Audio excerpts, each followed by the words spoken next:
Oi, lindezas! Hoje eu vim bater um papo com vocês. Nada sobre maquiagem, nada sobre estética, nada sobre beleza. O papo que eu vim bater hoje é uma coisa que eu já tava devendo, que eu tinha prometido há um tempo atrás. E, e eu resolvi fazer hoje. Não sei. Acho que Deus tocou no meu coração que eu tinha que fazer hoje. Não sei, eu acredito muito nessas coisas. Eu tava prontinha pra dormir, já tava tudinho apagado. A Judite também já tava até dormindo, mas eu levantei aqui pra gente bater esse papo. Um tempo atrás, tudo começou com... Um tempo atrás, semana passada, final de semana retrasado, eu fiquei muito mal. Muito mal mesmo. A minha depressão atacou. Pra quem não sabe, eu tenho uma depressão. E no ano de 2015, a depressão, eu entrei numa depressão profunda, que logo eu conto. E nesse final de semana retrasado, eu postei no Snapchat tudo que eu tava sentindo e tudo que tava me fazendo mal.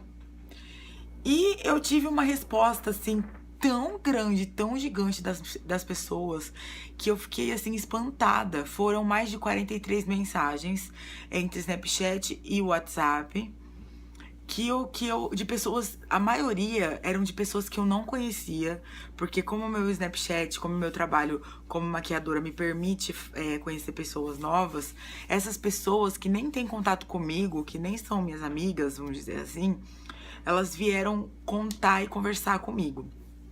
A maioria delas falaram pra mim que tinha, ou ela tinha, ou a pessoa mesmo tinha, ou a mãe ou a tia, e sabiam o quanto era difícil. Outras pessoas diziam que tentavam esconder isso porque muita gente não acreditava, que elas se sentiam assim. Todo mundo fala que é frescura, e não é, e elas não tinham coragem de aceitar isso. E é uma doença tão grave, e se a gente não aceitar, se a gente não aceitar que a gente tem, nós mesmos, como é que a gente vai sobreviver a isso? Porque ela não tem como você explicar o que é sentir essa angústia, essa tristeza, essa vontade de se trancar e não ver ninguém. É uma coisa assim que não tem. Não dá. É só quem tem, ou quem passa, ou quem tem alguém muito próximo que sente junto. Ou seja, aqueles amigos que estão totalmente, todos os dias junto com você, pai e mãe que estão vendo. Eu descobri que eu tinha depressão quando eu estava no segundo ano da faculdade. Minto, no terceiro ano de faculdade. Um dia, do nada, eu comecei a sentir uma coisa muito ruim dentro do meu peito. Mas assim, muito ruim mesmo. Era uma coisa que me impedia de sair do carro, me impedia de trabalhar. Eu só chorava. Eu só chorava. Era um negócio, era um aperto tão grande aqui no meu peito que parecia que uma hora ia explodir. É uma coisa muito triste de lembrar. Quando eu falei pra minha mãe sobre isso, porque parecia que eu tava tendo um ataque, assim, porque doía tanto, era uma coisa tão dolorida, tão triste, que eu cheguei a falar pro meu pai que eu não queria mais ir na faculdade. Aí minha mãe levou-me a pediatra da família. Aí chegando lá, a pediatra disse que podia ser um surto de ansiedade, que tem muita gente que tem isso, que ela conhecia certas pessoas que fizeram medicina. E quando entraram, tava assim, no primeiro ano de medicina, quiseram parar e não conseguiam mais ir, mas que era um surto de ansiedade e que isso ia passar. E por isso ficou. Eu fui embora e aquilo não passava. Não passava. Chegou um dia. É difícil falar disso. Eu ia de carro pra faculdade porque toda vez que eu entrava dentro do ônibus me dava uma angústia muito grande. Muitas vezes eu entrava no ônibus pra ir pra faculdade chorando. Chorando horrores. Era uma coisa que eu não sabia explicar o que eu tinha. Porque eu namorava, tava tudo bem. Aqui em casa eu não tinha brigado com ninguém. Na faculdade eu sempre fui boa aluna. Nunca fiquei de exame uma ou outra vez. Mas assim, sempre tive amigos, sempre fui de conversar e tal. E era uma coisa que não tinha explicação. Muitas vezes eu precisei ligar pro meu namorado da época me buscar na faculdade porque eu tava me sentindo mal. E daí eu comecei a ir de ônibus pra faculdade. Teve um dia que eu fui de carro. E teve um dia que eu saí daqui e fui de carro pra faculdade. Eu lembro até hoje. Eu estacionei. Eu estacionei embaixo de uma árvore. Já tava bem à noite, tava na hora da aula já. E eu fiquei assim, travada no carro. Eu não me mexia. Eu não tirava a mão do volante, eu não conseguia sair do carro. E aquela angústia, aquela tristeza transbordando assim, era uma coisa assim no peito que parecia que ia fazendo assim, ó. E eu comecei a chorar escandalosamente, assim, chorar, chorar, chorar. Eu não conseguia sair do carro. Eu não conseguia dirigir. Eu não conseguia nem ir embora. Eu não conseguia descer pra aula, eu não conseguia ir embora. Eu fiquei acho que uns 15 minutos parado lá e liguei pra minha mãe, desesperada, chorando desesperadamente. Ela falava, o que tá acontecendo?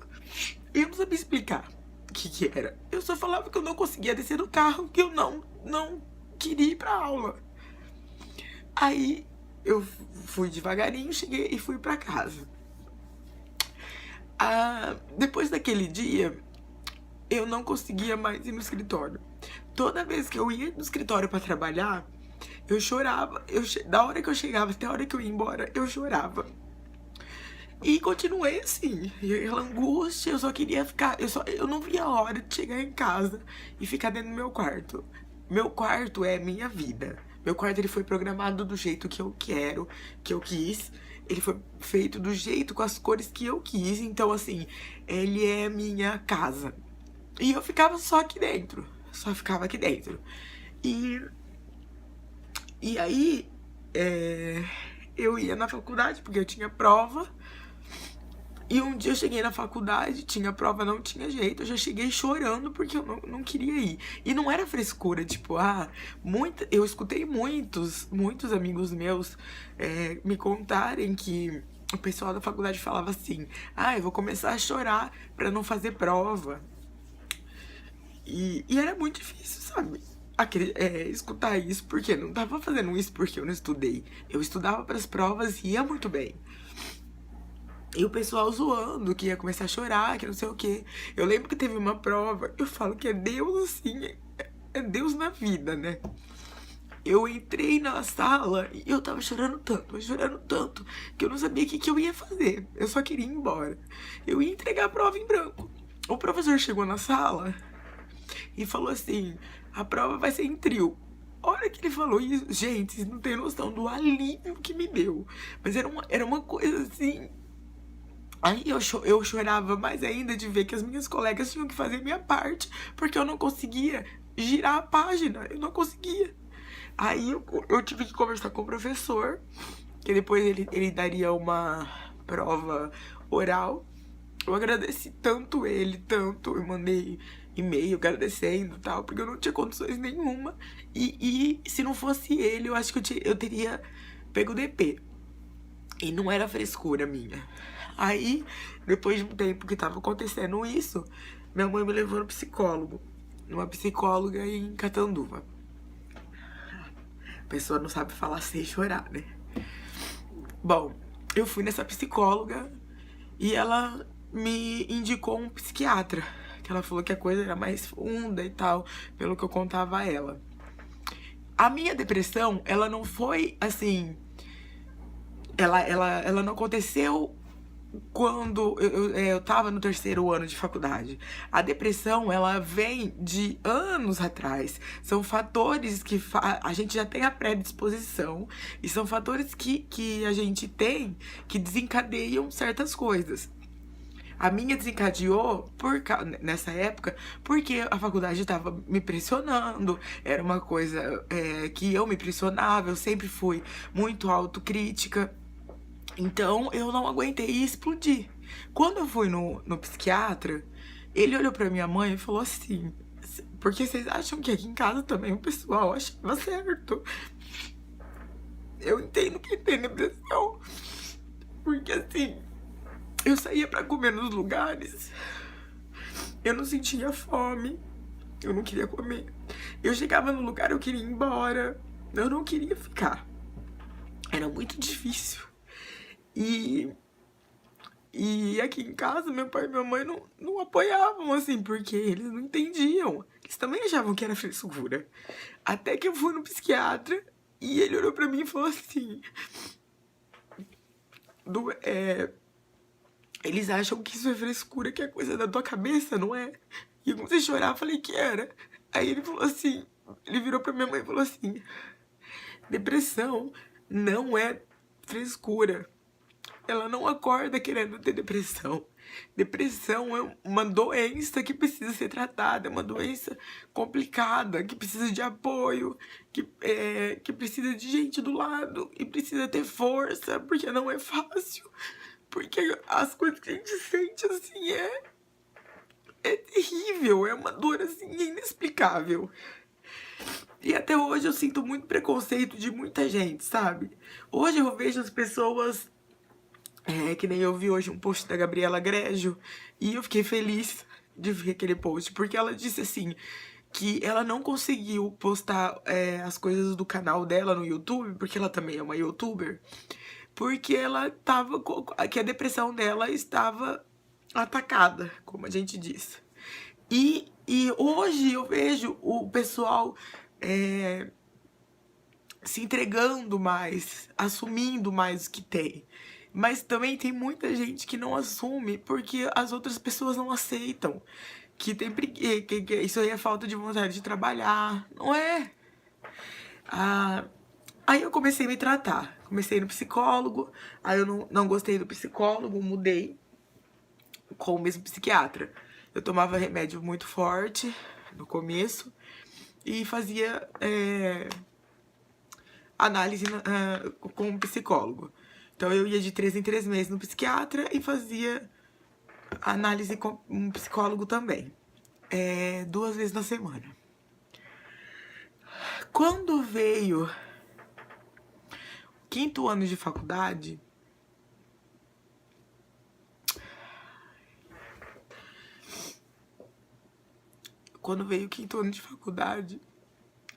o TCC veio, o monstro do TCC. E começou a mexer nas minhas estruturas. Eu namorava, tava tudo certo.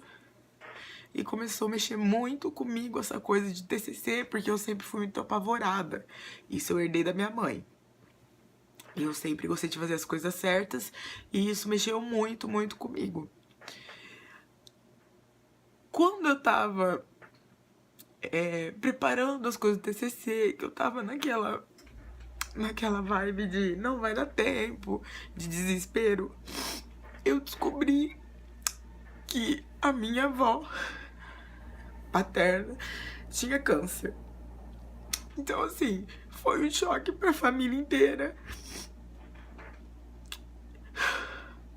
Principalmente pras minhas tias, pro meu pai. Eu acho que eu senti mais por eles do que pela minha avó. Porque, por exemplo, a tia Érica sempre teve comigo, era a tia mais próxima. Mas assim, o amor pelas outras também não muda nada, porque eu amo demais a tia Silmara, que parece muito comigo. Tia Lana, que é trabalhada da cabeça, adoro também. E meu pai, principalmente, sabe? Aí já englobou essas duas coisas. Eu ainda fazendo tratamento. Quando chega final do ano, tipo, 1 mês pra eu entregar o TCC, que não estava bom. E no mês que a minha avó descobriu que tava com câncer e o tumor era maligno, que ela ia ter que tirar o seio e tal, o meu namorado terminou comigo. E eu até hoje não entendo direito por quê. E era assim, a gente namorava fazia 4 anos, a gente tava com planos de casar. isso foi o... Foi, assim, primordial pra atacar de novo. Aí eu caí de novo. Eu caí mais uma vez. Aí eu entrei em depressão profunda. Aí foi a vez que eu fiquei mais deprimida. Essa depressão dura constantemente. Hoje eu tô bem melhor. Mas 2015 pra mim foi um ano muito difícil. Porque desmoronou todos os planos que eu tinha. O dia da entrega no meu TCC foi assim, Deus na vida. O meu orientador chegou a falar pra mim assim: você tem fé? E se você tiver fé, você vai. Se não, você não vai passar. Eu nunca pedi tanto pra Deus me abençoar e me ajudar. Nunca na vida. Porque eu pensava nos meus pais. Mais do que em mim. Porque eu queria dar alegria pra eles. E Deus me ajudou muito e eu consegui passar.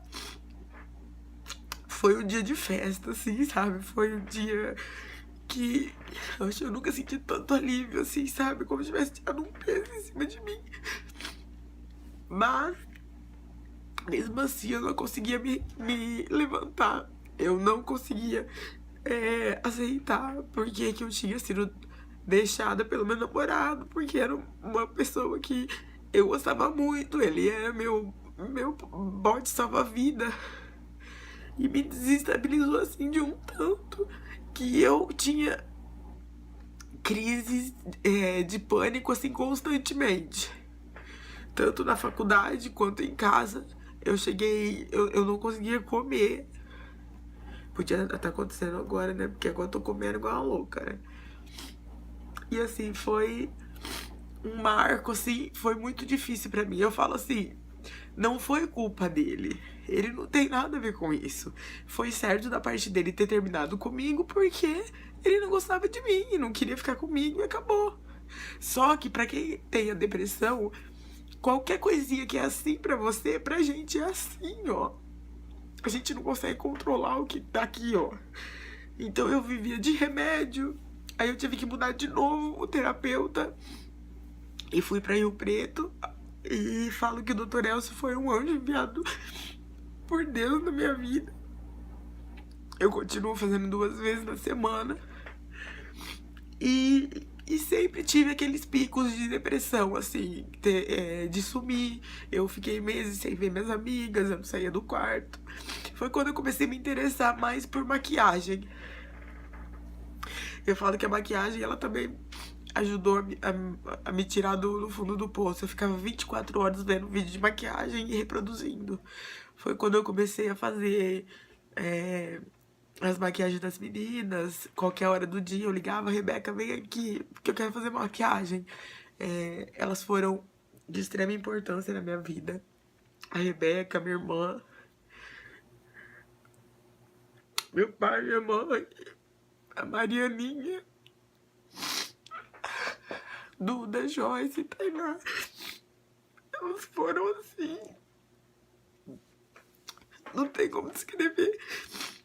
Porque é difícil. Se você tem uma pessoa que tem depressão na tua família, cuida dela, fica junto dela, mesmo que ela pedir pra você se afastar. Se ela for grossa com você, porque geralmente é isso que acontece. Se ela pedir pra você ir embora, não vá. Cuida dela, porque é a hora que ela mais precisa de ti. É a hora que ela mais precisa. Aí, final do ano passado, quando eu não ia mais na igreja, eu não saía mais de casa também. Porque daí eu tive a época de sair muito, beber muito, depois não tinha mais sentido de nada. Foi quando, conversando muito com o Dr. Elcio, eu dei uma chance pra mim mesmo, que já fazia mais de um ano que eu estava solteira. E o Guilherme entrou na minha vida. Um dia eu fui buscar a palavra e Deus falou assim comigo: que ia tirar as coisas ruins do meu coração e ia me dar uma chance. E eu ia ser feliz de novo, porque eu não sorria mais, eu não fazia mais palhaçada. Agora vocês estão conhecendo a Monize que realmente sou. Antigamente eu não... Nada assim, sabe? Eu era um livro branco, em branco, sabe? Não tinha história, não tinha vontade, não tinha nada. Eu fazia o que eu tinha que fazer e voltava em casa, me enfiava embaixo do edredom. Aí o Guilherme entrou na minha vida. E eu resolvi dar essa chance pra mim, assim. E, nossa, ele foi... Acho que a coisa mais importante que aconteceu durante esses anos da minha vida. Porque ele é um anjo enviado de Deus. Assim, é uma pessoa excepcional. E agora eu continuo ainda com os meus remédios. Vira e mexe eu tenho uns picos de depressão. Qualquer coisinha que acontece eu tenho que tomar muito cuidado. As pessoas têm que tomar cuidado com o que falam comigo. Eu sou uma pessoa muito explosiva. Geralmente temos isso. Eu só fiz esse vídeo pra falar pra vocês respeitarem, sabe? Se você não tem, não fique zombando de quem tem. Se você acha que é frescura, isso é um problema seu. Hoje em dia a gente tem mídias, a gente tem o pai de todos, que é o Google, pra você pesquisar, ler tudo. Você vai ler sobre a doença, vai ler sobre a crise de pânico, vai ler sobre as pessoas que se cortam o pulso. Eu tenho uma amiga que faz isso. Você não tem que julgar. Eu acho que você tem que respeitar, porque a gente faz... Se essa pessoa corta o pulso, é porque ela tem a sua motivação, entendeu? A gente tem que parar desse negócio de julgar e achar que a gente é melhor que qualquer pessoa. Porque não é assim. Respeita o momento do outro. Respeita o silêncio da pessoa. Às vezes a gente quer ficar sozinha, a outra tá lá, sem parar. O que tá acontecendo? O que tá acontecendo? Então, a hora que a gente quiser, a gente vai falar com vocês.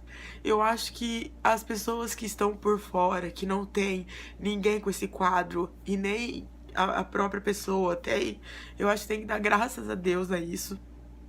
Porque o sentimento é tão ruim que a gente não deseja nem pros nossos inimigos, nem para aquelas pessoas que a gente odeia muito.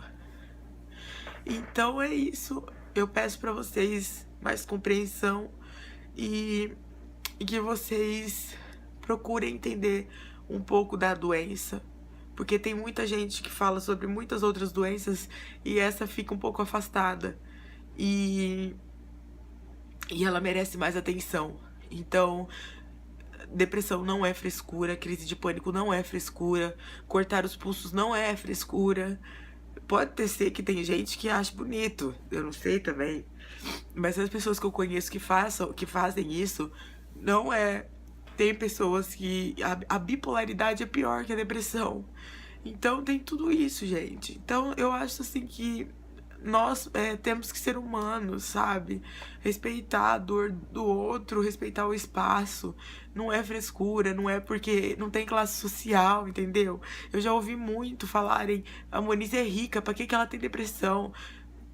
Não tem dessa, sabe? Não tem horário.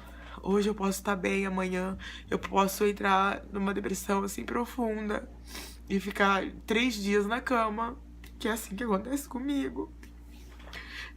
Não tem classe social, não tem cor de pele, não tem cor de cabelo. Então eu só peço pra vocês que respeitem e que ajudem as pessoas que tenham e que estejam perto de vocês. Tá bom? Combinado? Então é isso, desculpem pelo desabafo, mas eu achei necessário, tá? Um beijo e fiquem com Deus.